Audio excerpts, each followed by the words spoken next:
Hey, what's going on, guys? Dr. Ethan Turner here with the Fantasy Headliners, and today I'm going to be talking rookies again. I'm going to be breaking down my top 5 rookies that I am absolutely not drafting in redraft leagues this season. But before we get into that, you guys did hit a few of my like goals for my last rookie video.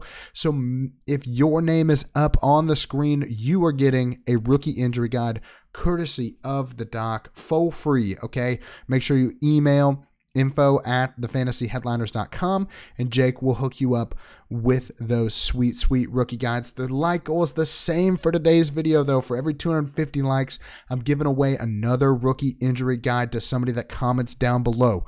Make sure you hit the like button, make sure you comment down below. But for every 1,000 likes that this video gets, I will give away a Fantasy Headliners draft guide. But let's get into it. Let's talk about 5 rookies that I am absolutely not drafting this year in fantasy football.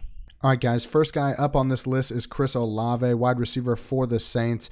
Now, don't go hating on me right now, okay? Because let me just tell you, I don't like that Chris Olave made this list. When I was making this list, I really didn't think I was going to have Chris Olave on this list. But the more I thought about it, the more I just couldn't get behind it, okay? He was my number 2 rookie wide receiver in this class for Dynasty. So I really like Chris Olave. The problem is that I'm not sure he gets the volume in year 1 this year to be an elite fantasy option. He's stuck in an offense that currently has what looks like a healthy Michael Thomas. Jarvis Landry's coming in as a vet. The team still has Alvin Kamara. We'll see if he gets suspended or not. But either way, Chris Olave is looking like maybe the 4th option, at least to start the season.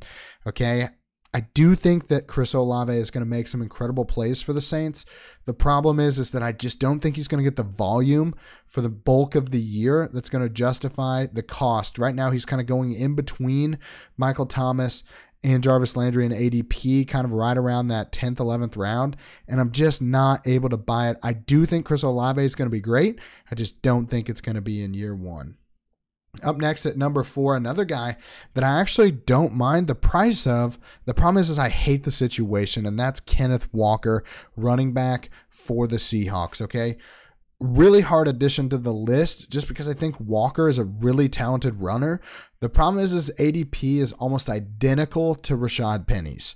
So Rashad Penny coming off a huge end of the year last year. I know that he has been injury prone in the past, but just because a guy has been hurt in the past does not guarantee that he's going to be hurt this year. So if you're drafting Kenneth Walker as, you know, basically at the same price as Rashad Penny, and we know that Rashad Penny is probably going to be the starter, I just feel like you're better off just taking Penny, taking the guy that we're pretty sure is going to be the starter from year 1 right from the start of the year, okay? So Walker was a great runner in college. He did have 1,600 rushing yards his junior season at Michigan State, but he only caught 19 passes in 3 years in college, okay? So he could be a good pass catcher, but he was never asked to really do that in college. And so I don't know if he comes in and is even the pass catching running back in this offense. The other problem that I have with the Seahawks this year is just they don't have a good quarterback option for the team, okay? Last year with 4 games of Geno Smith, the team only averaged 99 yards rushing in those 4 games as a team.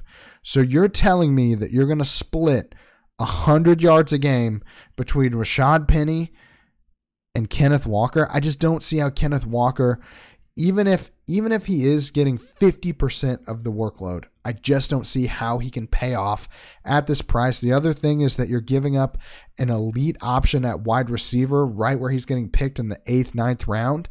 I'd much rather just hit more wide receivers in that area of my draft and then just draft some running backs that I think have more upside if the guy in front of them gets hurt later in drafts at a cheaper price, okay? Up next at number 3, now I'm cheating, okay? I make rules and I break rules. That's just what I do in these lists, okay? But at number 3, I have any tight end that's a rookie, just all of them. Trey McBride, Greg Dulcich, Jelani Woods, Isaiah Likely. I don't care who you're picking as your breakout tight end rookie this year. None of these guys are projected to be a major contributor from week 1 forward, okay? So arguably the best 2 pass catching tight ends from this class, Trey McBride and Isaiah Likely, are both behind good tight end, top 10 tight end options in fantasy in Zach Ertz and Mark Andrews on their team's depth chart. So they're not even the number 1 guy. The best pass catchers from this class at tight end are not even going to get the workload in their own offenses because they have studs in front of them. And just look at over the past 5 years, only 2 rookie tight ends have gone for over 600 yards receiving. So Kyle Pitts did it last year.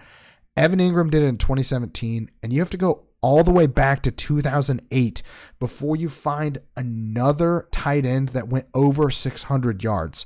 So if you want a tight end in this class, in this class, you shouldn't really be taking them in drafts. You should just be waiting for them to pop a little bit and then picking them up on waivers.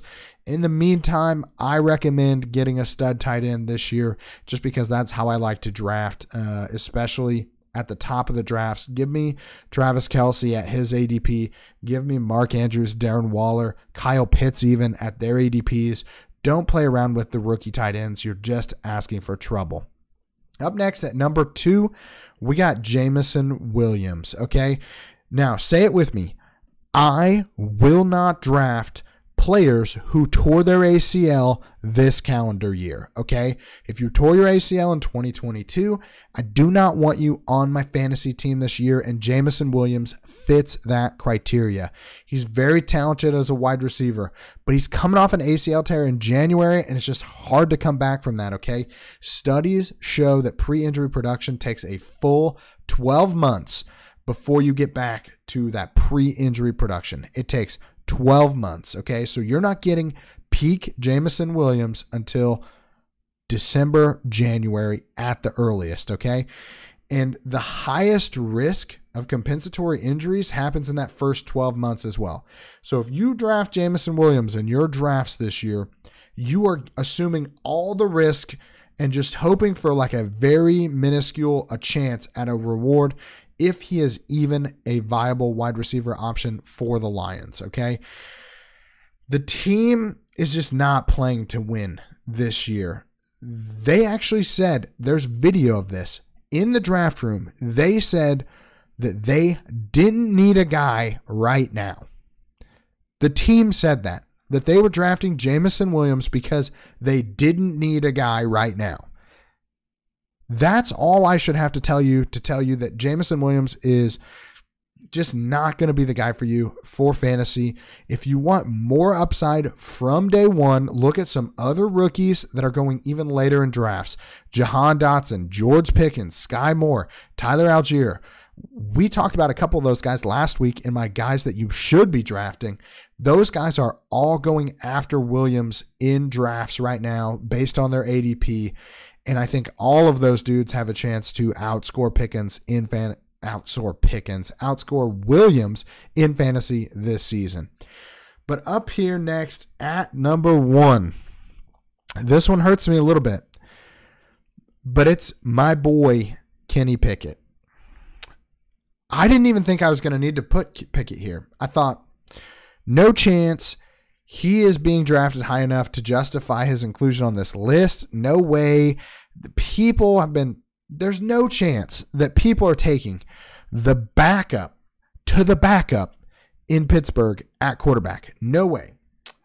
And then I looked at the ADP, and what did I find? Kenny Pickett is being taken in the top 32 picks for quarterbacks. That's insane. He's not even going to start. He may not even be the backup, okay? And this is coming from a Steelers fan. Like, I have Steelers players on my wall. I'm a Steelers fan. Kenny should not be taken in your redraft leagues, okay? I don't care if he was a first-round pick. I don't care if it's the Steelers, my favorite team. I don't care that they drafted him. I don't care about any of those things because let me tell you about Kenny Pickett, okay? He took 5 years to throw more than 13 touchdowns in a season in college. He took 5 seasons to do that. His first 4 years of college, he didn't throw more than 13 touchdowns in a season. And he wasn't playing in the SEC. He was playing the ACC. And he didn't throw for more than 13 touchdowns. That is not good, people. Okay, but you might say, oh, well, maybe he was like a good runner. No, he wasn't. He rushed for less than 2 yards a carry in college. The dude is a brick back there. He's not very good. He's not good at football. I don't care what anyone says. He's a project quarterback that the Steelers took because he went to Pitt.